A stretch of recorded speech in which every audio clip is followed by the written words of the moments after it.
क्या कई कबार ऐसा होता है कि इंग्लिश में बातचीत करते करते आप अटक जाते हो, आपको सही वर्ड्स नहीं मिलते, या फिर कोई बात समझाने के लिए आप इतने लंबे सेंटेंसेस बनाते हो कि सामने वाला सो जाता है। आज हम सीखेंगे कि कैसे लंबे इंग्लिश सेंटेंसेस को कंप्रेस करके एक वर्ड में कहा जाए, ताकि आपकी इंग्लिश काफी एडवांस साउंड करे और फ्लुएंट साउंड करे। मैं हूं आकाश और आप देख रहे हो लर्न एक्स, जहां आप सीखते हो इंग्लिश थ्रू हिंदी।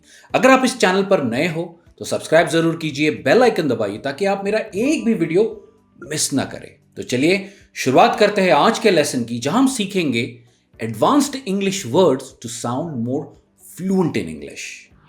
तो जैसे कि मैंने बताया कि आज हम सीखेंगे one word substitution for long English sentences, और ये सारे के सारे वर्ड्स एडवांस्ड इंग्लिश वर्ड्स हैं। फ्लुएंट इंग्लिश स्पीकर्स इन वर्ड्स को अक्सर अपनी कॉन्वर्सेशन में यूज करते हैं।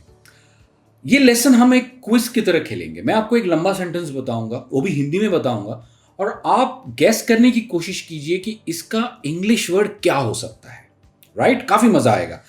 चलिए देखते हैं। सबसे पहला, जाने माने लोगों के नाम बोलकर किसी को इंप्रेस करने की कोशिश करना। ऐसे हमारे बहुत सारे दोस्त होते हैं जो कहते हैं मैं इसको जानता हूं, मैं उसको जानता हूं, पुलिस कमिश्नर को जानता हूं, शाहरुख खान को जानता हूं, सलमान खान को जानता हूं। है आपके कोई दोस्त? डेफिनेटली। पर इस लंबे सेंटेंस के लिए एक इंग्लिश वर्ड कौन सा है? इसके लिए एक इंग्लिश वर्ड है नेम ड्रॉपिंग। नेम ड्रॉपिंग, जिसका मतलब होता है बड़े बड़े लोगों के नाम लेना ताकि किसी को इंप्रेस कर सको। ये बताने की कोशिश करना कि मैं काफी इन्फ्लुएंशियल हूं। एग्जाम्पल सेंटेंसेस देखते हैं ताकि आप इस वर्ड को कॉन्वर्सेशन में कैसे यूज कर पाएंगे ये आपकी समझ में आएगा। Rahul can't say a single sentence without name dropping. Rahul मेरा दोस्त है, बड़े लोगों के नाम लिए बिना वो एक भी सेंटेंस नहीं बनाता। He tries to influence people by name dropping, but I doubt he knows anyone. Right? जब कहीं हमारे दोस्त जो बड़ी बड़ी फेंकते हैं तो पता तो चल ही जाता है कि he is just name dropping. है कि नहीं इंटरेस्टिंग वर्ड? मैं चाहता हूं कि नेम ड्रॉपिंग को यूज करके आप एक सेंटेंस कमेंट्स में लिखकर मुझे बताइए, ताकि मुझे पता चले कि आप कितना समझ रहे हो और आप इसे कैसे यूज करेंगे आपकी कॉन्वर्सेशन में। चलिए बढ़ते हैं सेकेंड वर्ड की तरफ। कोई ऐसा इंसान या चीज जो बहुत ही अजीब हो, क्या कहेंगे इंग्लिश में से? जनरली आप कहोगे कि वियर्ड है, या फिर आप कहोगे स्ट्रेंज है। पर ये दोनों भी वर्ड्स काफी बेसिक वर्ड है। मैं आज आपको सिखाऊंगा एक एडवांस्ड वर्ड। आप ऐसे लोगों को कह सकते हो वैकी। है कि नहीं? काफी बहुत बढ़िया वर्ड है वैकी। आपको लगेगा कि ये स्लैंग वर्ड है, पर ये इंग्लिश का एक प्रॉपर वर्ड है वैकी। Example sentences. The Burari deaths in Delhi in 2018 were quite वैकी। अगर आपको पता होगा, बुरारी डेथ्स जहां पर घर के सारे सदस्यों ने सुसाइड किया था। राइट? वो काफी स्ट्रेंज रीजन था, और उसके ऊपर अभी एक नेटफ्लिक्स पर सीरीज भी आई है। राइट? चलिए एक और एग्जाम्पल देखते हैं। I woke up sweating from a wacky dream in the middle of the night. रात को एक ऐसा अजीब सा, ऐसा वैकी सपना आया कि मैं एकदम पसीना पसीना होकर उठा। काफी स्ट्रेंज सा वो सपना था। अब आपकी बारी है। मैं चाहता हूं कि आप एक सेंटेंस वैकी को यूज करके कमेंट्स में लिखिए। बढ़ते हैं हमारे तीसरे वर्ड की तरफ। क्रोधित महिला जो अक्सर शिकायत करती है और लोगों की आलोचना करती है। क्या कहेंगे ऐसी लेडी को? क्या कहेंगे जो हमेशा गुस्से में रहती है और हमेशा लोगों को क्रिटिसाइज करती है, उनके बारे में बुरा बुरा बोलती है? क्या आप गैस कर सकते हो क्या कह सकते हो ऐसी लेडी को? बहुत ही इंटरेस्टिंग वर्ड है। ऐसी लेडी को आप कहोगे विरागो। क्या कहोगे? विरागो। एग्जाम्पल्स देखते हैं। I am sick and tired of the virago who lives next door. मेरे नेबर में एक लेडी रहती है जो अक्सर गुस्सा, दूध वाला आया या पेपर वाला आएगा या वॉचमैन आएगा, अक्सर उसके ऊपर गुस्सा करेगी या उन्हें बहुत बुरा भला बोलेगी। तो she is nothing but a virago. Nice word, right? एक एग्जाम्पल और देखते हैं। No one wants to work in my department because of my virago boss. क्या आपकी बॉस भी एक विरागो है? अगर है तो मुझे कमेंट्स में लिखकर बताइए, और विरागो को यूज करके जरूर एक सेंटेंस बनाइए। देखिए, काफी इंटरेस्टिंग वर्ड्स है। अगर आप इन वर्ड्स को यूज करेंगे तो डेफिनेटली आप एडवांस साउंड करोगे और काफी फ्लुएंट भी साउंड करोगे। चलिए बढ़ते हैं नेक्स्ट वर्ड की तरफ, और जो है वह करना जो हर कोई कर रहा है। क्या कहेंगे इसे? ट्रेंडिंग, ट्रेंडिंग चीज करना कोई। Any guess? एक ईडियम है एक्चुअली जो आप यूज कर सकते हो इस सेंटेंस को रिप्लेस करने के लिए, और वो है to jump the bandwagon, जिसे हम कहते हैं हिंदी में बहुत क्लियरली भेड़ चाल। राइट? जैसे कोई एक इंसान कोई काम कर रहा है, बस सब उसी के पीछे लग जाएंगे, वही करेंगे, भेड़ चाल, जंप द बैंड वैगन। चलिए एग्जाम्पल देखते हैं ताकि आपको समझ में आए कि इसे कॉन्वर्सेशन में कैसे यूज करना है। Most students jump the bandwagon when it comes to choosing subjects. ये अक्सर होता है 10th में या 12th में, जब कॉलेज जाना होता है, क्योंकि मेरे दोस्त ने लिया है इसलिए मुझे ये लेना है। राइट? ये अक्सर होता है। पर मेरे हिसाब से अपनी जो एप्टीट्यूड है, अपना जो इंटेलेक्ट है, उसके हिसाब से सब्जेक्ट्स चूज करना बहुत जरूरी है। राइट? चलिए देखते हैं और example. All political parties jump the bandwagon to take credit for India space mission. ये अक्सर होता है। पॉलिटिकल पार्टीज कहती है कि हमने ये किया है, हमने ये किया है। मेरे हिसाब से जो इंजीनियर्स बैठे, साइंटिस्ट बैठे हैं, ये उनका काम है, उन्हें उनका क्रेडिट मिलना जरूरी है when it comes to India's space mission. And I think no political party should jump the bandwagon. Right? अब आपकी बारी है। एक सेंटेंस जल्दी से लिखिए using the phrase jump the bandwagon, और हम बढ़ते हैं हमारे नेक्स्ट स्मार्ट वर्ड की तरफ या एडवांस वर्ड की तरफ। कोई काम करवाने के लिए दी जाने वाली रिश्वत। Any guesses? आप कहोगे ब्राइब। राइट? बहुत ही कॉमन वर्ड है, पर मेरे पास इसके लिए एक बहुत ही स्मार्ट वर्ड है, एडवांस्ड वर्ड है, और वो है किक बैक। किक बैक, पैसा गया और पीछे के रास्ते से थोड़ा पैसा वापस मिला, उसे कहते हैं किक बैक। जनरली अगर आप न्यूज़पेपर्स पढ़ते हो, इंग्लिश न्यूज़पेपर्स, ये अक्सर वर्ड वहां पर यूज होता है, या इंग्लिश न्यूज़ चैनल्स पर यूज होता है, किक बैक।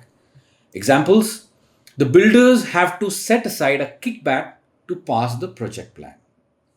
म्युनिसिपल कॉरपोरेशंस में या गवर्नमेंट बॉडीज के पास अपना प्रोजेक्ट पास कराने के लिए, भले ही कितना भी आपका प्रोजेक्ट सही हो, एक किकबैक देना बनता ही है, और हर बिल्डर अपने बजट में इसका प्रावधान करते हैं या उसे सेट असाइड करते हैं। सेट असाइड का मतलब होता है प्रावधान करना। एक और एग्जांपल देखते हैं। Most political parties receive hefty kickbacks from the corporate houses. Corporate houses से, क्योंकि कोई भी गवर्नमेंट जो पावर में होती है, कॉर्पोरेट हाउसेस सारे लॉज या पॉलिसीज उनके हिसाब से पास कराना चाहती है ताकि उनको बिजनेस करने में आसानी हो। तो उसके लिए जब इलेक्शंस होते हैं तो बहुत सारे किकबैक्स देने पड़ते हैं, बहुत सारे फेवर्स देने पड़ते हैं। तो it's nothing but a kickback. Isn't it a nice word? Instead of saying bribe, आप अभी यूज कर सकते हो kickback, a very smart word. पर ये वर्ड अक्सर यूज होता है जब बड़े स्केल पे जो प्रोजेक्ट्स पास होते हैं या पॉलिसीज पास होती है, ये तब यूज होता है। ये नॉर्मल जो आप देते हो उसके लिए bribe is the right word, but जो बड़े स्केल पे होता है you can always say kickback. Let's move the next word. कोई बात या काम जिसमें सबकी हां या मंजूरी हो,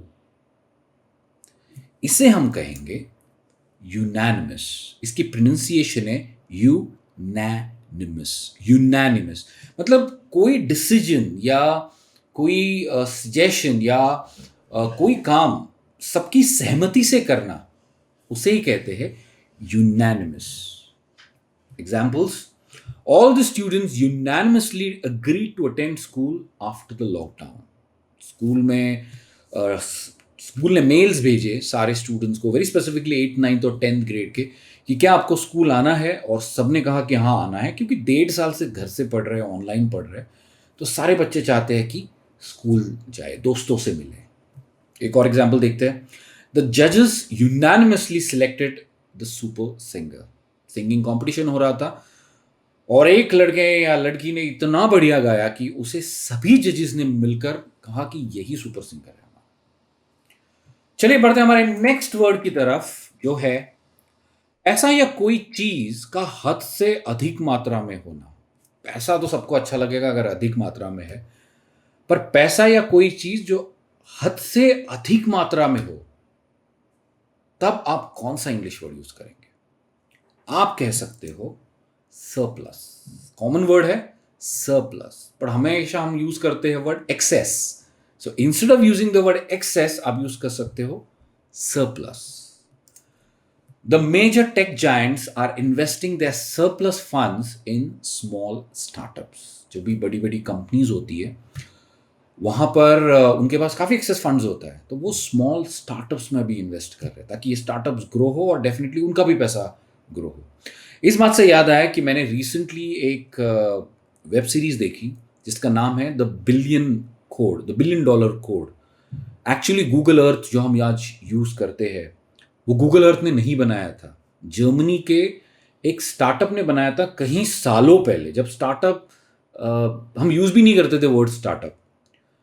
तो कैसे उन्होंने केस लड़ा। It's a wonderful web series to watch and you really enjoy it, right. कैसे गूगल ने एक्चुअली उनको बेवकूफ़ बनाकर उनका पूरा जो एल्गोरिथम होता है वो ले लिया। उस बारे में do watch that web series, a very good web series. Today India produces surplus rice and wheat which can be easily exported, क्योंकि एमएसपी है और जितने भी फार्मर्स है वो राइस और व्हीट इतना उगाते हैं क्योंकि 1970s एक ऐसा टाइम था जहाँ पर हमारे देश में गेहूं की और चावल की बहुत कमी थी। तो तभी एक ग्रीन रेवोल्यूशन चालू हुआ था, ये इंदिरा गांधी के टाइम पर चालू हुआ था। और आज ऐसा वक्त है कि हमारे पास बहुत ज़्यादा है, मतलब 3 साल तक अगर हम नहीं भी उगाए, 3 या 4 साल तक, तभी भी हम हमारे देश के पूरे पॉपुलेशन को फीड कर सकते हैं। तो उसे कहते हैं सरप्लस आउटपुट, राइट। अब है दोस्तों क्विज टाइम। हमेशा की तरह आज हमने जितने भी नए वर्ड्स सीखे, एडवांस वर्ड्स सीखे, name dropping, jump the bandwagon, kick back, unanimous, surplus, wacky, virago, right. तो यहाँ पे मैंने 4 सेंटेंसेस लिखे हैं। आपको क्या करना है, यहाँ से सबसे जो वर्ड फिट बैठेगा इन सेंटेंसेस में, वो वर्ड वहां पर यूज करना है, राइट। तो मैं उम्मीद करता हूं कि आज आपने जितने भी नए वर्ड सीखे हैं, एडवांस वर्ड सीखे हैं, आप इन्हें अपनी कॉन्वर्सेशन में यूज करेंगे और अपनी इंग्लिश को फ्लुएंट बनाएंगे। मैं आपसे जल्द मिलूंगा एक और इंटरेस्टिंग लेसन लेकर। तब तक आप मुझे बताइए कमेंट्स में ये लेसन आपको कैसा लगा, और यहां तक बने हो तो वीडियो को लाइक जरूर कीजिए। I will see you soon with another great lesson. तब तक as usual keep learning, keep practicing English and take care.